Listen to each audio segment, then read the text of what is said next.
शेगावच्या श्री संत गजानन महाराजांच्या भक्तांसाठी एक महत्त्वाची बातमी आहे. श्री संत गजानन महाराज संस्थान शेगाव यांनी 2026च्या आषाढी पायी वारीचा संपूर्ण मार्ग जाहीर केला आहे.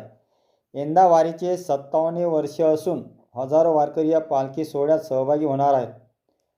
संस्थानच्या माहितीनुसार रविवार दिनांक 21 जून 2026 रोजी सकाळी 7 वाजता श्रींची पालखी शेगाव येथील मंदिरातून पंढरपूरकडे प्रस्थान करणार आहे. या वारी दरम्यान पालखी बुलढाणा, अकोला, वाशिम, हिंगोली, परभणी, बीड, धाराशिव आणि सोलापूर जिल्ह्यातील विविध गावांमधून प्रवास करणार आहे. नागझरी, पारस, अकोला, पातूर, श्रीक्षेत्र डवा, रिसोड, शेनगाव, नरसी नामदेव, ओढा, नागनाथ, परभणी, गंगाखेड, परळी वैजनाथ, अंबाजोगाई, कळंब, धाराशिव, तुळजापूर, सोलापूर, मंगळवेढा अशा अनेक ठिकाणी पालखीचा मुक्काम राहणार आहे.